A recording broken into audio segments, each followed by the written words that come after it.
நம்முடைய உடலையும் மனத்தையும் விரைவாக தூய்மைப்படுத்தும் ஆற்றல் சைவ உணவுக்கு உண்டு.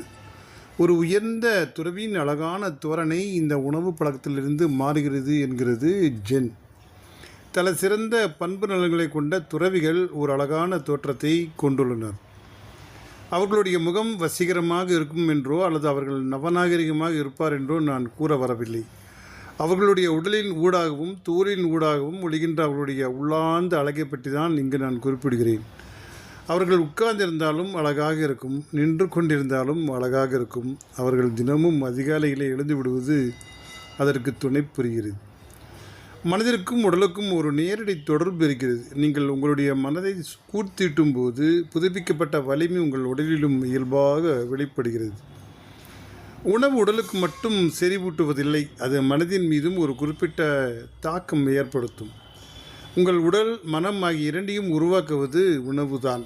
நீங்கள் காய்கனிகள் அடங்கிய சைவ உணவை உட்கொள்ளும் போது உங்கள் மனம் அமைதியடைகிறது. சிறிய எரிச்சல்களால் அது பாதிக்கப்படுவதில்லை. அது உங்களுடைய தோலுக்கும் ஒரு மினுமினுப்பை கொடுக்கிறது. ஆனால் இறைச்சியை மட்டும் உட்கொள்வது போர் குணத்தை கொடுக்கிறது என்கிறது ஜென். அது தோலின் நிறத்தின் மீதும் தாக்கம் ஏற்படுத்தும் வல்லமை உள்ளது. உங்கள் அசைவ உணவை தவிர்க்க முடியாவிட்டால் வாரத்தில் ஒரு நாளாவது சைவ உணவை உட்கொள்ள முயற்சி செய்யுங்கள். அப்பொழுது அதன் பலனை உணர முடியும் என்கிறது ஜென். சந்தோஷம். வாழ்க வளமுடன்.